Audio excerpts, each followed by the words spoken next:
Hi, I'm Rob. And I'm Rob. And this is Ask Rob and Rob.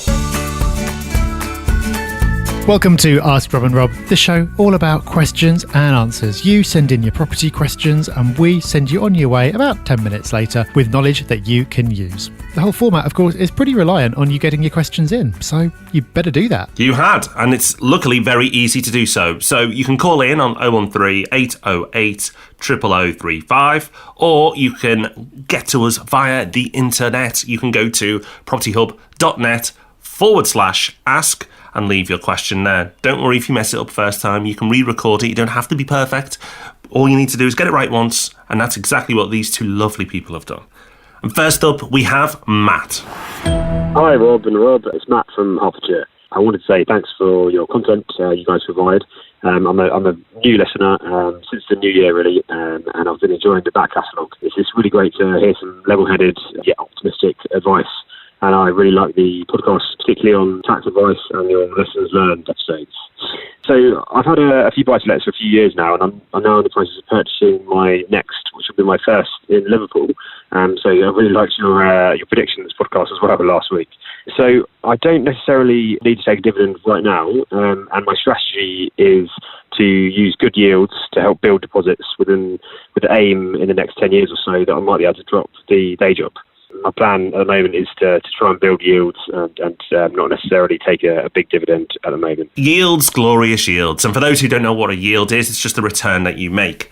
And although there are different types of yields, the most useful one is the net yield, the money that you make after costs. So Matt, what yield should you be making and how much should you be paying for your property? Well, if it was all up to you, it would be the biggest yield possible and the lowest price possible for the purchase price. But it isn't all up to you. It is partly up to the vendor, partly up to yourself, but mostly actually up to the market. The market will determine on what level the property should be selling for and what level of rent you'll be able to get, which therefore will determine the yield that you'll achieve. Now, remember, it's not entirely the market. The vendor may be a bit stubborn, so therefore you have to pay a bit more, or they may be a bit motivated to sell, so therefore you may be able to pay a bit less. And then with the rent that you get, it depends on the quality of your property, can move it up and down as well. So it's not completely fixed, but the market will determine it more than you and the vendor. So what you need to do from this point on is research the market, look at different areas, and see what yields are achievable. That will take a bit of time and effort, but if you want to maximise your yield, that's what you'll have to do. And you can then proceed to go ahead. Now remember, all areas are not created equal. So you can chase the maximum yield and find an area in the UK that achieves a far better yield than anywhere else. But remember, when you yield chase, you are compromising often on the area. And those areas that you are operating in can be perceived as less desirable and then also can lead to more difficult tenants and also tenant attraction as well. Remember, if you're in an area that nobody really would choose to live in, then the tenants that are living there are the only ones who have to. Harsh, but the reality.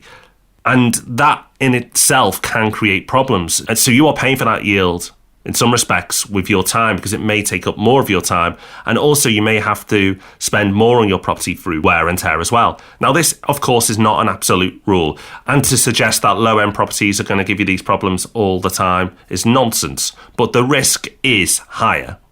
So you have to weigh that up. But if yield is the absolute for you and the most important thing, it's probably worth saying that traditional buy-to-let might not be the path forward for you anyway. Yeah, the thing about buy-to-let is it tends to give you a nice balance of income now and gradual growth over time, and it's nice and easy and straightforward and you know where you are. If you're really looking to maximise your yield, then there are other strategies that you can look at, such as, for example, HMOs, which is basically bigger houses that you rent out by the room. If you do that, then the rent that you collect as a proportion of the property's value is higher and therefore, of course, higher yield. Again, though, it's trade-offs. Like Rob's already talked about when it comes to picking your area. HMOs are more hands-on, they're more difficult to set up in the first place. Lending is more complicated, and you tend not to get the capital growth that you would do with the right buy-to-let. So it's all about balance. It really comes down to how you weigh these various factors. At heart, though, what you're talking about is what we've called the snowball strategy. So you're saving up, buying a property, putting that rent towards the next one as well as your savings, therefore getting to the second one a bit faster, getting to the third one a bit faster again because you've got 2 sets of rent coming in, and so on and so on. It's not glamorous, it's not exciting, but it works and it leaves you in a really good place if you can just stick to that discipline and keep going. So whichever way you decide to go with it, good luck. Now, you don't have to be called Matt to get your question answered on Ask Rob and Rob, but it does help. So here is another Matt. Hi there, Robs. It's Matt calling from Birmingham. You're doing a fantastic job as always, and I was hoping I could ask another question. I think I'm on number 4 by now. Saw a story in Landlord Today about changes to Universal Credit, meaning that there's potential for landlords to have the rent actually paid directly to them, opposed to the money going to tenants and then them budgeting and paying the landlords themselves. Just interested to hear your take on this and how you think it will affect the market. As always, keep up what you're doing. Fantastic work. Matt, thank you for asking this question. And it's not a question that I'm going to answer right now, but I'll explain why in just a second. I'm sure you'll understand. Universal Credit has been around for a few years now. It's been gradually phased in with lots of controversy and drama along the way. People have got very strong opinions about Universal Credit. And among those people with strong opinions are landlords, because it's definitely fair to say that there have been all manner of challenges with the rollout of Universal Credit. Lots of landlords finding themselves struggling, finding themselves with arrears, finding councils not being particularly helpful. Well, you might think, well, I don't rent to tenants who are receiving Universal Credit, and I don't plan to, therefore the whole thing doesn't matter to me.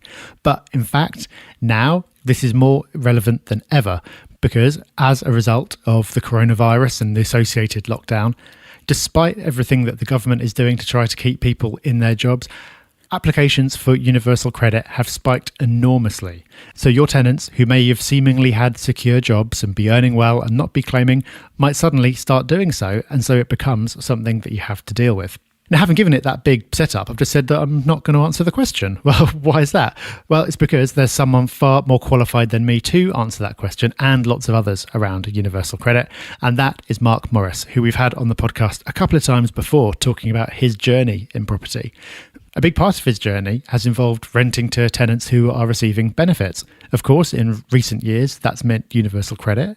And because that's been so important to his business, Mark has made it his business to become a bit of an expert in how it works and what landlords need to know. So Matt and anyone else who's interested in Universal Credit, you will not need to wait long to hear Mark's insights on this subject, because we'll be interviewing him on the podcast this Thursday, so in just a couple of days' time. So if, like Matt, you have been wondering about Universal Credit, then that's a must listen. And even if it's never crossed your mind before, now, because of what's going on, it's exactly the right time to get your knowledge up to scratch. So you definitely won't want to miss that one on Thursday. So make sure you join us on Thursday for that podcast. And remember, we'll be back on Friday with our market update, recorded live that day. And you know by now, but we'll also be back next Tuesday for Ask Rob and Rob. So until then, take care, have fun, stay safe. Bye-bye. Bye-bye.